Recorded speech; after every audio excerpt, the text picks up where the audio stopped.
নমস্কার, আমি সঞ্জয় মুখোপাধ্যায়, রাজনীতি অর্থনীতির বিশ্লেষক। এই মুহূর্তে সবচেয়ে বড় খবর হচ্ছে ইরানের সঙ্গে ইসরায়েলের যুদ্ধ শুরু হয়ে গেছে এবং কিভাবে কতদূর এই যুদ্ধ প্রসারিত হতে পারে সেটা নিয়ে সারা বিশ্ব তাকিয়ে আছে দুই দেশের দিকে। ইরান কালকে 400 মিসাইল ছুঁড়েছে। ইসরায়েলও বলেছে যোগ্য জবাব দেবে, সময়ের অপেক্ষা। আর আমেরিকা তো তার পাশে আছেই এবং আমেরিকার সৈন্যরা 40,000 মোতায়েন ছিলই আগে, এখন আরও বাড়ছে এবং সমস্ত দিক থেকে ঘিরে ধরে ইরানের সঙ্গে একটা যুদ্ধ, বড়সড় যুদ্ধের প্রস্তুতি তারা নিচ্ছে। ফলে ইরানও প্রস্তুত হয়েই নেমেছে। সব মিলিয়ে এই যুদ্ধ যদি শুরু সত্যি হয়ে যায়, কাল পরশুর মধ্যেই বোঝা যাবে, সেটা কিন্তু বেশ কদিন চলবে। আর এই দুর্গাপুজোর ঠিক আগেই এরকম একটা পরিস্থিতিতে আমাদের দেশের পরিস্থিতিতে দেশের কী হলো, দেশের ইনভেস্টর যারা টাকা পয়সা কোথাও লগ্নি করেন, সেটা সাধারণ মধ্যবিত্ত এখন তার মধ্যে রয়েছেন, তাদের পক্ষে কিন্তু এটা একটা সাপে বড়। অর্থাৎ শেয়ার বাজারের দাম ভীষণভাবে পড়ে যাবে। একটা টেনশন, মিডল ইস্টের যে টেনশনটা শুরু হয়েছে তার ফলে এটা স্বাভাবিক। কিন্তু যদি আপনি গোল্ডে লাগাতে পারেন তাহলে গোল্ড দারুণ ক্ষেত্রে বিরাট সুযোগ আছে, কারণ সোনার দাম চট করে বাড়বে। ঠিক এরকম যুদ্ধকালীন যে কোনো পরিস্থিতিতেই এটা হয়, শেয়ারের দাম পড়ে আর সোনার দাম ভীষণ বেড়ে যায়। আর দেশের যে আমাদের দেশের যে মুদ্রা,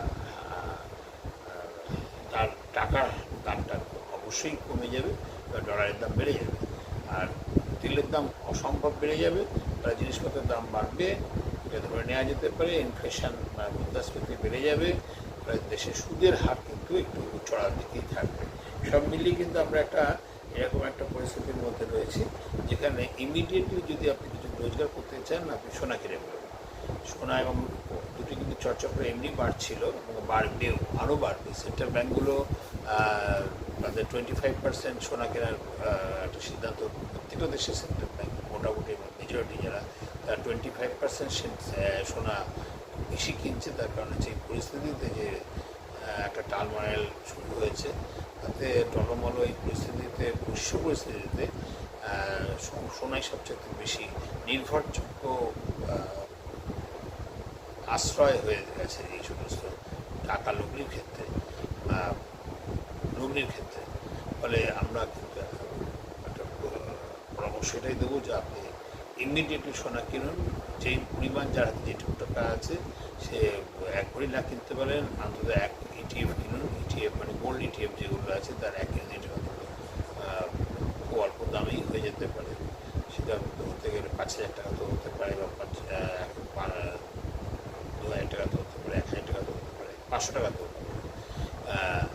এরকম একটা ছোটো ছোটো ইউনিটে যদি আপনি কেনেন, দেখবেন ওটা কিন্তু একটা ভালো অ্যাপ্রিসিয়েশন আপনার ইমিডিয়েটলি আপনি পাবেন।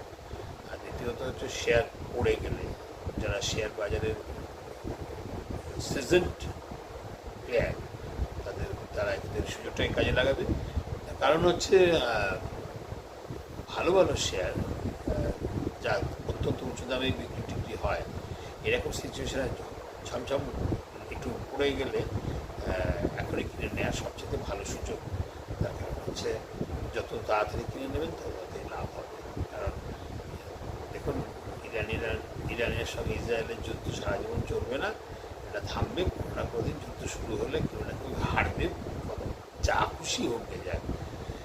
ভারতের কোম্পানিগুলো সব উঠে যাবে না, যা খুশি কথাটা মজা করে বললাম, অর্থাৎ যা খুশি নয়। আমরা কেউ চাই না এই যুদ্ধটা প্রলম্বিত হোক, কারণ ভারতের আর্থিক একটা বড় চাপ আসবে। কারণ ইরানের সঙ্গে ভারতের একটা বড় সম্পর্ক আছে, বিশেষত তেল নেওয়ার ক্ষেত্রে, কম দামে তেল নেওয়ার ক্ষেত্রে। আর দ্বিতীয়ত হচ্ছে ভারতের যে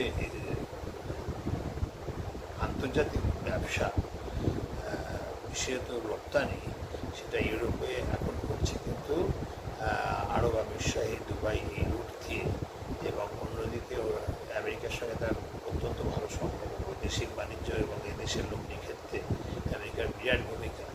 এই সমস্ত মধ্যে ভারত আবার ইরানের সঙ্গে এবং মিডল ইস্টের অন্যান্য দেশগুলোর সঙ্গেও ভারতের একটা সম্পর্ক আছে সুন্দর। এই সব মিলিয়ে ভারত কিন্তু একটা মধ্যবর্তী জায়গায় আছে। ভারত কখনোই চায় না এই যুদ্ধটা বাড়তে থাকুক বা হোক, তাতে কিন্তু ভারতের মতো একটা শান্তিপ্রিয় মধ্যবিত্ত নয়, দূরত্ব রাখা, সমদূরত্ব রাখা একটা দেশের পক্ষে অবাঞ্ছিত পরিস্থিতি। কারণ এতে ক্ষতি ছাড়া কিছু লাভ নেই। দেশের বেশি দামে তেল কিনতে হবে, সরকারের কোষাগারে বাড়বে এবং তার ফলে বাজেটের উপর ফিনান্সের চাপ পড়বে এবং উন্নয়নমূলক খরচগুলো কাটছাট হবে।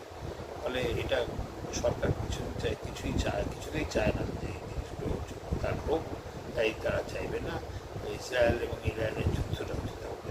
ইসরায়েলের এখন এবং আমেরিকার এখন খুব কাছের হচ্ছে ভারত, তাই ভারত চাইবে সামগ্রিকভাবে তার নিজের স্বার্থে এই যুদ্ধটাকে সামাল দিতে। সেই জন্য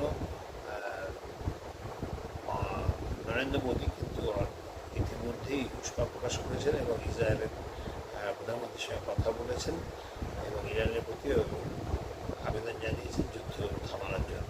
ফলে আমরা ভাবতে পারি যে আগামী দিনে আস্তে আস্তে যুদ্ধটা শুরু হলেও স্থিমিত হয়ে যাবে, বেশি বাড়বে না।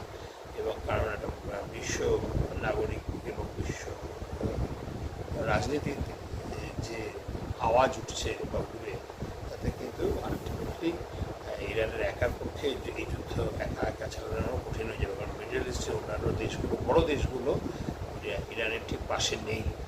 ফলে ইরানকে কিন্তু একলাই লড়তে হবে মোটামুটি। এটা ভেবে নিয়ে ইরানকে এই যুদ্ধে কতখানি এগোতে হবে সেটা ভাবতে হবে। ফলে যাই হোক, এই যুদ্ধের পরিস্থিতিতে আন্তর্জাতিক রাজনীতির সমীকরণ যেভাবেই যা থাকুক বদল করুক, ভারতের এক কথায় ভারতের কাছে এই পরিস্থিতি অবাঞ্ছিত এবং আমাদের মতন মানুষদের কাছে এটা এই পরিস্থিতির সুযোগ। শেয়ার অল্প দামে কিনে রাখুন এবং গোল্ড ইমিডিয়েটলি লাফিয়ে পারবে। নমস্কার। এই ঝড়ে কাক মরে ফকিরে গুণ মরে, এরকম করে একটা এই পরিস্থিতি যদি অল্প কিছুদিনের মধ্যে অল্প সংখ্যক বিনিয়োগ করে যদি কিছু খরচটা উঠে যায়, খারাপ। তাই ভাবলাম আপনাদের জন্য একটা